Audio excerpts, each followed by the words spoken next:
첫 번째 경기 라치오 대 유벤투스 분석 시작해보겠습니다. 4-2-3-1 포메이션을 바탕으로 빠른 전개와 높은 파이널 서드 점유율을 통해 공격 기회를 창출하는 팀이며 직전 엠폴리전에서는 디아의 이른 득점을 끝까지 지켜내며 승리를 거뒀고 이삭센과 프로부스트 고르드 등 벤치 자원들의 활약도 긍정적이었고 최근 6경기 무패 행진을 이어가는 가운데 중거리 찬스 창출 및 이선 자원들의 공격 가담이 돋보인다. 그러나 풀백 자원 대거 이탈로 인해 좌우 측면 수비의 조직력은 다소 불안하며 이는 유벤투스의 측면 전개에 공간을 제공할 수 있다. 3-5-2 포메이션으로 점유율 중심의 빌드업을 통해 경기를 풀어나가는 전략을 추구하나 최근 볼로냐전에서 보여준 후반 실점 위기와 클리어링의 미흡함은 불안 요소고 티람의 중거리포가 유일한 득점이었으며 전체적으로 이선 의존도가 높아지는 양상이며 핵심 자원인 블라호비치, 브레메르 등 대거 이탈로 인해 전력 공백이 뚜렷하며 특히 수비 라인은 사실상 예비 자원 중심으로 구성된 상태고 이는 전방 압박과 다양한 패턴을 동반하는 라치오의 공격을 막아내기 어렵게 만든다. 라치오는 측면 수비의 불안에도 불구하고 전방에서의 날카로운 이선 움직임과 홈 경기 이점을 기반으로 유벤투스의 급조된 수비를 공략할 가능성이 높고 반면 유벤투스는 전력 누수로 인해 중원과 수비의 안정성이 떨어지고 공격 전개 시 결정력 부족이 드러나는 상황이며 이로 인해 경기는 라치오 우세 및 다득점 가능성이 크며 오버베팅 가치가 높다. 두 번째 경기 본머스 대 에스턴 빌라 분석 시작해보겠습니다. 아스널전에서 역전극을 이뤄내며 팀 분위기를 반등시켰고 세멘요의 전진성, 후이센의 제공권, 에바니 우송의 결정력은 팀의 기회 포착력을 입증했고 좌우 측면 타버니어, 클루이베르트의 전개도 매끄러웠고 후방 빌드업은 쿡 아담스 조합을 축으로 후이센과 자바르니의 전진 패스에 의해 이어지며 이선 전개 비율이 높다. 하지만 홈 5경기에서 모두 1득점에 그치고 수비 측면 특히 아라오우 쪽에서의 불안감이 반복되고 있다. 풀럼전으로 반등에 성공했지만 레시포드의 결장으로 측면 전개 속도는 감소할 것으로 보인다. 맥긴 틸레만스의 세트피스 집중력과 와킨스의 연계 후 침투는 여전히 강점이며 풀백의 오버래핑과 파이널 서드에서의 패스 연결은 양호하나 중원에서의 탈압박 성공률이 낮아 강한 압박을 받으면 빌드업이 흔들린다. 램지, 로저스가 공격 전개에 적극 가담해야 하는 구조라 후방 커버에 대한 부담이 커질 수 있다. 두 팀 모두 효율 중심의 전개를 구사하고 있고 최근 경기당 득점 기대치는 크지 않고 본머스는 홈에서 기회를 한두 번으로 압축해 득점에 성공하고 있고 에스턴 빌라는 레시포드의 부재로 돌파 옵션이 줄어들며 세트피스에 더욱 의존할 수밖에 없고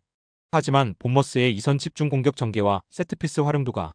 에스턴 빌라의 전방 템포보다 효율적일 수 있고 중원 전개 주도권은 틸레만스가 쥐겠지만 세컨드 볼 수비 대응에서 본머스가 한 수 앞설 가능성이 높다. 세 번째 경기 지로나 대 비아레알 분석 시작해보겠습니다. 최근 마요르카전에서 스투아니의 이른 선제골 이후 이렇다 할 공격 없이 수비에 집중하며 간신히 승리를 챙겼고 점유율은 55%였지만 파이널 서드에서의 패스가 리그 평균을 밑돌았고 측면 전개는 활발했으나 슈팅 생산력은 떨어졌고 치앙코, 포르투 중심의 4-3-3 점유형 전술은 유지 중이나 박스 안침투와 슈팅 결정력 모두에서 아쉬움이 크고 중원에서는 이반 마르틴과 에레라의 중거리 의존이 강해지는 추세이며 수비 라인의 커버링이 무너지면 빠른 전환을 상대하기 어렵다. 오사수나전에서 전반에만 3득점을 터뜨리며 경기력을 입증했고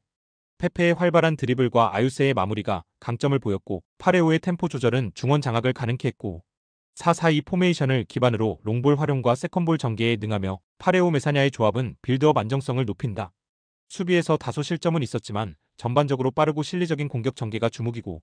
라인을 내리고 역습을 노리는 운영은 지로나의 느린 수비에 효과적으로 작용할 수 있다.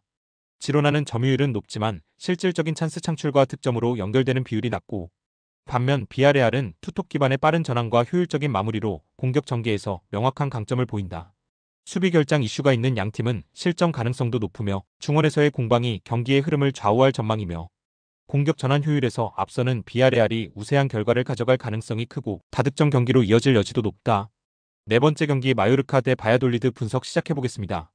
지로나전 0대1 패배에서도 마요르카는 낮은 점유율 속 실리적 전개로 위협을 만들었고 롱볼과 공중볼 경합 위주의 직접적인 전진이 중심이며 후반 무리치 투입 이후 높아지는 공격 효율이 특징이며 특히 PK박스 내 슈팅 비율이 46.8%로 높은 수치를 유지하고 있으며 라여, 모이카의 측면 크로스 빈도 역시 공격 전개에서 중요한 비중을 차지한다. 5-4-1 전술 기반 하에 다르데르, 사무가 안정적인 탈압박 연결을 시도하며 최근 홈 경기에서의 수비 라인 밀집과 우군 점유율 증가가 돋보인다. 다만 프라츠, 모를라네스, 나바로의 결장으로 인한 공격 다양성은 다소 제한된 상태다. 바르셀로나전 1대2 패배는 선제골 이후 중원 장악력 부족과 단조로운 롱볼 전개로 인한 무기력한 흐름이 이어졌고 점유율은 35%대로 낮았고 유효 슈팅도 2회에 불과했고 5-4-1 포메이션에서 풀백의 중앙 수렴 전술이 중원 수적 우위를 노리긴 하지만 실제 전개력은 떨어지고 파이널 서든의 패스 비율도 낮고 특히 원정에서의 공격 점유율이 23%로 극단적으로 낮아 효과적인 전개가 어려운 상황이며 수비진은 산체스, 에니크, 아이다오, 토레스의 결장으로 라인 조율과 공중볼 경합 능력이 심각하게 약화된 상태이며 아말라의 벤치 배치는 중원 조율력마저 떨어지게 만든다. 마요르카는 수동적 전술 구조 속에서도 무리치의 피지컬과 측면 크로스를 활용한 한방 중심 운영이 가능하며 후반에 강한 공세 전환이 특징이며 반면 바야돌리드는 수비 결장으로 인해 조직력 붕괴가 두드러지며 공격 전개 역시 단조롭고 예측 가능하고 저득점 흐름 속에서 마요르카의 한 골차 승리가 유력하며 언더 배팅이 안정적인 선택이 될 전망이다. 5번째 경기 바이에른 뮌헨 대 메넨글라트바흐 분석 시작해보겠습니다.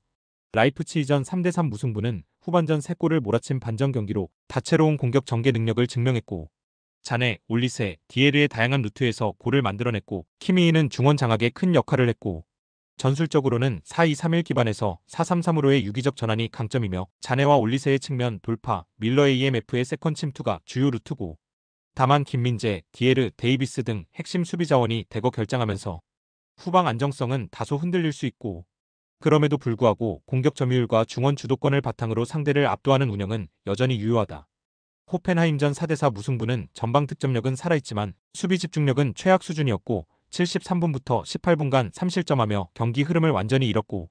클라인디엔스트가 2골을 기록하며 분전했으나 중원과 수비 간 간격 유지가 되지 않으면서 압박이 전혀 이루어지지 않았고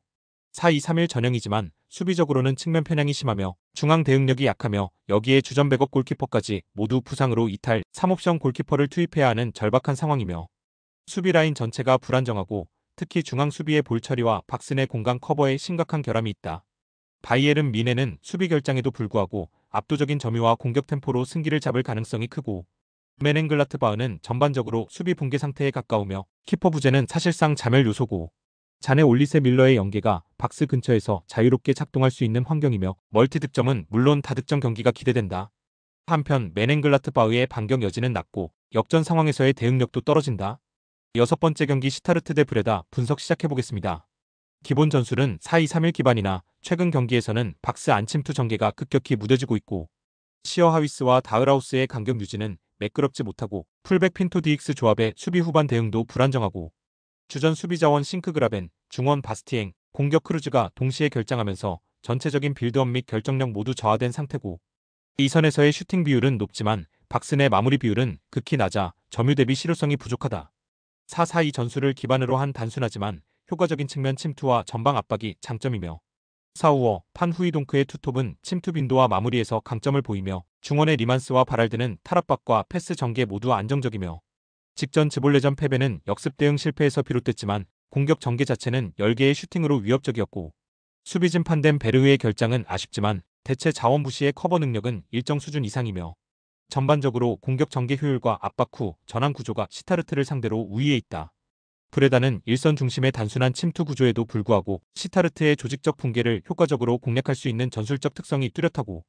시타르트는 전체적인 공격 결정력 저하와 수비 리스크가 동반되며 후방부터 전방까지 핵심 결장자가 다수라는 점이 치명적이며